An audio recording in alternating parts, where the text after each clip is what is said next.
Essa passagem é uma passagem muito conhecida, é uma passagem que provavelmente você já viu em algum momento, é uma passagem que chama muita atenção em vários aspectos.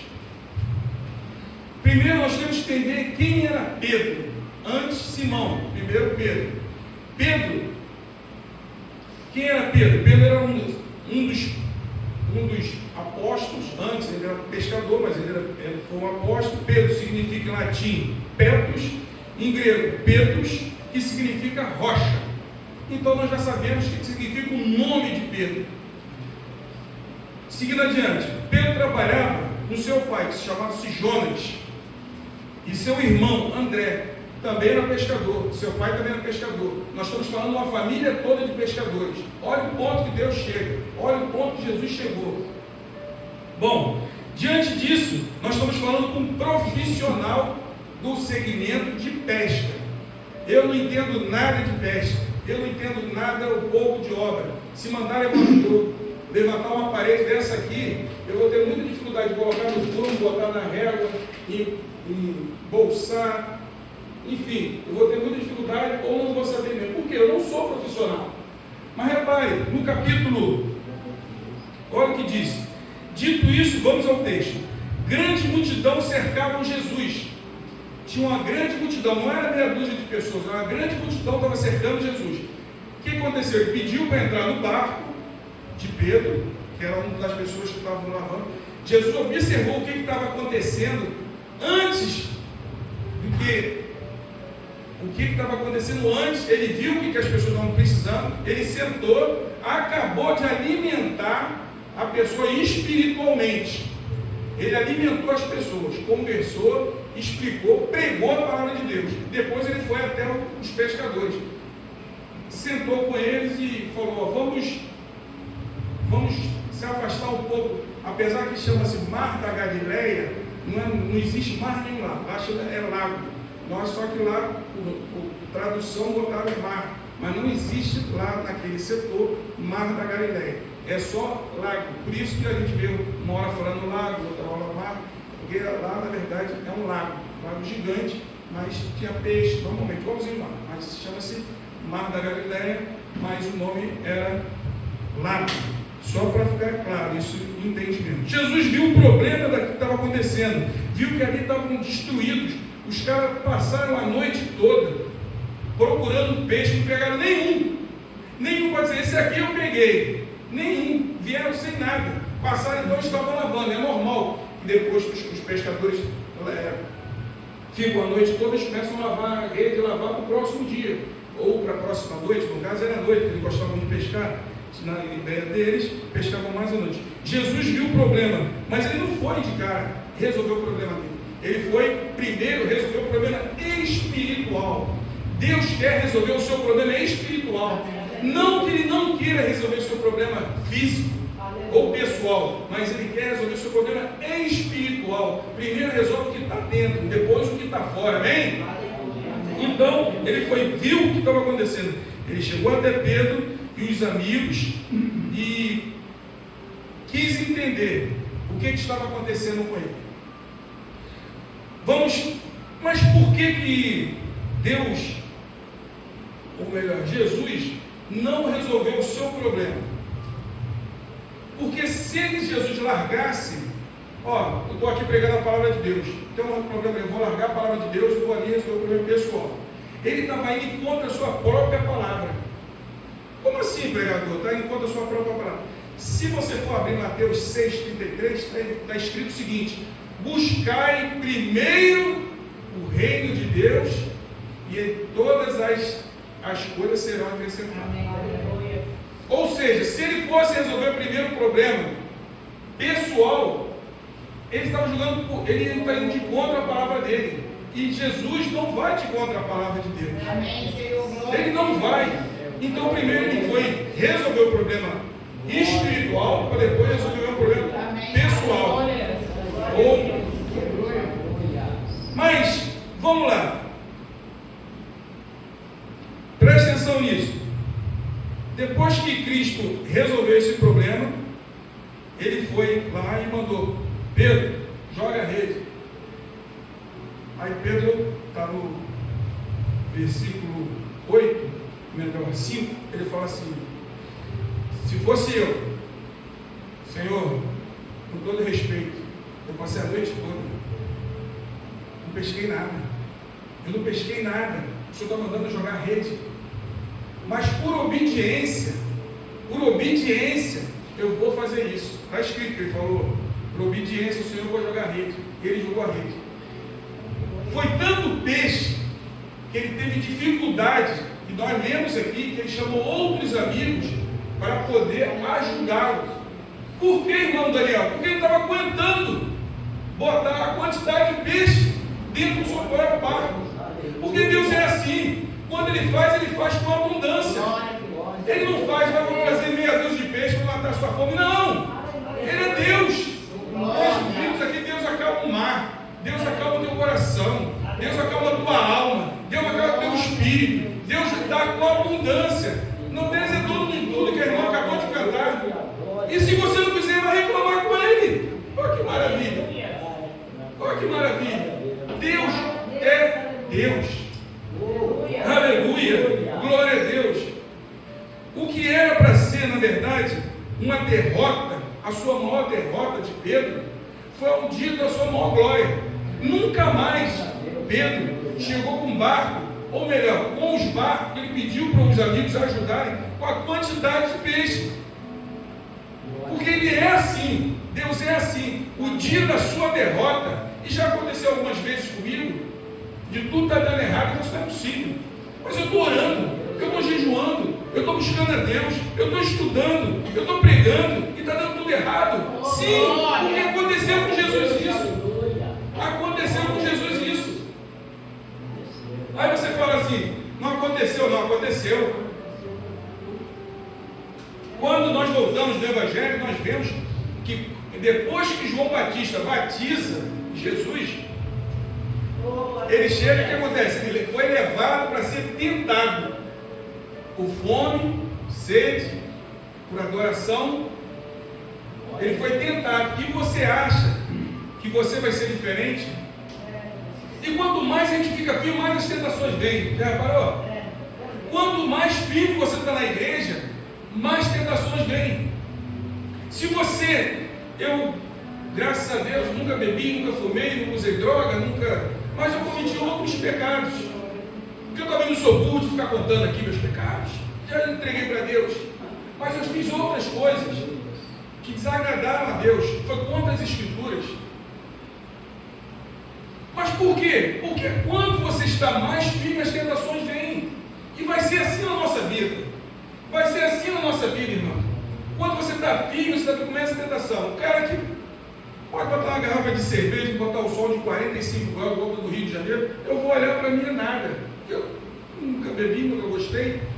Se botar um maço de cigarro aqui, se botar droga, eu vou varrer, porque é sujeira. Mas se tiver outras coisas, aquilo chama a atenção. Então, é melhor você, mesmo porque está escrito também nas palavras, fugir da aparência do pecado.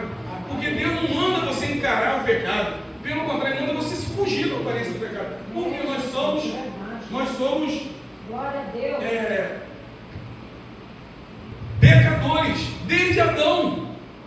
Então nós temos que fugir da aparência do pecado. Não encare o pecado. Eu pode tomar cerveja, fico com meus amigos lá tomando assim, mas eu não bebo. Mas eu fico lá, não, você pode cumprimentar todo mundo e depois não beber nada, vai embora para sua casa, você tem mais o que fazer. Amém? Dito isso, olha o que aconteceu. Olha o que acontece. A gente toma banho, a gente toma café, a gente passa perfume, dá um beijo na mulher e sai. Está errado. Tem que fazer esse rito todo e falar, Senhor, perca, não perca, invista. 1 minutinho, 2 minutinhos, Senhor meu Deus, estou saindo da minha casa, do meu lar, para o meu trabalho. Guia, vai, anda, move seus anjos na minha frente, me abençoa, me dá um dia abençoado, deixa os teus anjos com a minha esposa, abençoa o meu lar, abençoa a minha casa, abençoa o meu trabalho, abençoa os clientes que eu vou estar com ele, abençoa o meu Senhor, abençoa o meu patrão, que vai pagar no final do mês o meu salário. Aprenda a abençoar, aprenda a abençoar. Então a pessoa faz isso tudo, mas esquece. E quando você faz isso tudo, Você está falando para Deus, eu sou independente, eu não preciso de Deus. Eu vou lá, faço o que eu tiver que fazer e vou embora para casa. Não, você está esquecendo de agradecer o Criador por tudo. Eu tenho o hábito, e às vezes o cansaço me supera, que às vezes eu começo a orar e eu começo a embolar as vozes. Não existe, Deus fala, a Escritura está dito, vamos encostar o nosso quadro e vamos orar a Deus. Mas às vezes a gente começa, Senhor, muito obrigado pelo pecado que tu me deste, você começa a embolar já, é tanto cansaço, mas não esqueça de orar. A oração, foi falado aqui, a oração do justo tem que, irmã? Exatamente. Então nós temos que orar. Eu estou aqui, eu estava ali sentado orando e vi algumas cadeiras aqui na frente. Cada um que está aqui, inclusive eu, é responsável por um banco desse aqui. Cada um que está aqui é responsável, não é só o pastor não, nem a esposa dele. Cada um que está aqui é responsável. A partir de amanhã, você vai convidar uma pessoa. Se ela vai vir ou não vai vir, é outro problema. Você tem que fazer a sua parte. E a sua parte é convidar. Se isso aqui é bom, louvar a Deus é bom, estar com os irmãos é bom, ouvir a palavra de Deus é bom, vocês também têm obrigação, entre aspas, irmão, obrigação com a palavra de convidar o irmão. Amém. Convida o irmão para estar aqui. Vamos ouvir a palavra de Deus? Não posso hoje, então semana que vem. Não posso hoje, então na outra semana. Convide, não deixe de convidar. Porque depois você vai ser cobrado. Quando chegar lá no céu, irmão Daniel, quando for entrar, irmão Daniel, que bom, o senhor lugar está aqui, eu reservado, esse palácio aqui é seu, como sua coroa da glória, está aqui, irmão Daniel. Irmão Daniel, quantas vezes o senhor convidou mesmo, hein? O pessoal para ir não. Aí eu convidei duas pessoas. O senhor passou 70, 80, 90, 120 anos na terra e só convidou duas pessoas, irmão Daniel. Daniel, não, pensando bem, estou vendo aqui, ó, o senhor convidou 280. Ah, sim, foi 200. Eu estava vendo errado aqui, o anjo vendo o ano, vai ver. Olha como é que é diferente. Tenha responsabilidade. Amém. Não é assim, irmã? Amém. Não é assim? Amém. Não é assim que tem que ser. Convide a pessoa para estar ouvindo. Se é bom para você, é bom para o irmão também, tá? Convide aquele cara que bebe, convide aquele que fuma, convide aquele cara que vê tudo errado. Não mais ou menos, aquele irmão é mais ou menos, bebe, não fuma. Não! Convide o ruim, convide o que não vai. É aquele que você tem que conquistar. Glória a Deus. Aleluia. Aleluia. Glória a Deus. Servimos um Deus que tem o controle de todas as coisas. Tudo está na mão dele. Foi cantado em verso aqui, em prosa. Tudo está na mão dele. Os mares. Eu já tive a oportunidade de ir no mar. Os 5 oceanos que tem, cabem na palma da mão. As estrelas, como foi dito aqui e cantado, Deus chama pelo nome. Nós nem sabemos quantas existem. Deus chama ela pelo nome, porque Ele criou. Então é muito difícil a gente saber o tamanho do nosso Deus. Quanto Ele calça. Como é que a gente vai saber quanto Ele calça?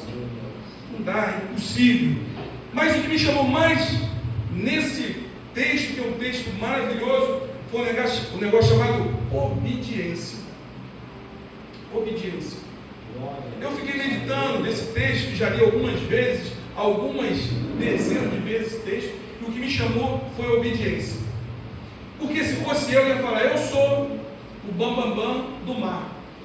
Pedro, quando a gente vai estudar, eu já estudei um pouquinho a história de Pedro, Pedro não era qualquer um, ele era líder de todos os outros pescadores. Ele não era só pescador da casa dele. O pai dele, Jonas, ele designou Pedro a tomar conta dos outros pescadores. Então ele era tinha uma sociedade, uma colônia de pescadores, no qual ele era o responsável. Então ele não era qualquer um. E não é por acaso que Deus parou em frente ao barco dele. Parou e entrou no barco dele, acabou de ensinar. Quando ele acabou de ensinar, ele falou, Simão, na época era Simão, depois que foi transformado, Deus transformou ele em Pedro. Joga a rede, ele falou, Senhor, você não está entendendo, passei a noite toda, eu sou pescador, mas pela tua palavra, olha como é que muda, pela tua palavra, eu vou de novo. Sabe o que significa? Vou determinar para vocês depois vão repetir comigo. Obediência gera bênção. Se vocês saírem daqui hoje com isso na cabeça, e o irmão Daniel vai gravar isso, e vai passar para a irmã Margarida, irmã Margarida vai passar para outra irmã, e vai passar para outra irmã, e vai passar para todo mundo. Obediência gera bênção. Vamos repetir todo mundo agora. Obediência gera bênção. Agora bem forte para chegar no céu e chegar para a gente também de volta. Obediência gera bênção. É isso aí. Obediência gera bênção. Isso está na Bíblia de lavada. Quer ver outro caso? Naamã. Eu não gosto, eu particularmente só gosto quando estou pregando o texto, falo só daquele texto para ficar bem marcado. Mas tá bom, vamos lá. Se você for abrir isso de 2 Reis, lá, 2 Reis está narrando a história de Naamã. Naamã era um rei, um general de Roma, e ele tinha lepra. Daqui e o roubo até hoje nos generais é até aqui tampada. E ele tinha lepra. Uma menina judia falou: olha, se você for lá em Israel, tem um profeta de Deus, ele vai curar. O cara ficou com isso na cabeça, não tem nada a perder. Juntou alguns soldados, chegou lá, porque na época Israel era dominada por Roma. Ele chegou lá, ele falou: eu quero falar com Eliseu. Eliseu nem foi lá, chegou do lado de fora, mandou. Naquela época, todos os sacerdotes tinham um braço direito, alguém para ajudar ele. Ele chegou lá, pessoal, eu queria falar: não, já sabe já o que você está pensando. Você vai lá no Rio Jordão, dá 7 mergulhos. Aí o general falou assim: o quê? Vou dar 7 mergulhos? Imagine, general dá 7 mergulhos. Para vocês entenderem melhor por que ele se negou a dar 7 mergulhos, porque o Rio Jordão não era um rio tão limpo. E onde ficavam os soldados romanos, era perto de Damasco. Os rios eram mais transparentes, as águas eram melhores. Só se tiver que mergulhar, eu vou mergulhar lá em Damasco. Por acaso, Damasco, se você já veio lá, você vai ver. 2 Reis 5. Ele vai falar assim: eu vou mergulhar lá? Não, vou mergulhar lá, eu vou em Damasco mergulhar. Aí o cara vai dizer: cara, não é você que quer ser curado? Aí ele falou: sou eu que estou mergulhar. Aí ele dá 7 mergulhos e a pele dele vem, a palavra de Deus diz que a pele dele vem de um bebê. Por quê?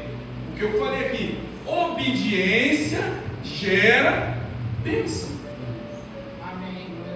Obediência gera bênção. Seja obediente na palavra de Deus. Amém. Ah, mas eu não estou com vontade da igreja. Não está escrito aqui que você tem que estar com vontade. Tá? Eu leio a Bíblia de vez em quando, leio já algumas vezes. Não tem que estar com vontade. Ah, tem que ir quando está amarrotada a roupa. Vai amarrotada. Ah, mas a gravata não está combinando. Vai. Ah, mas o vestido, às vezes, quando um pouco de mal, o vestido está esticado. Vai. O sapato vai. Amém. Glória a Deus. Obediência gera bênção.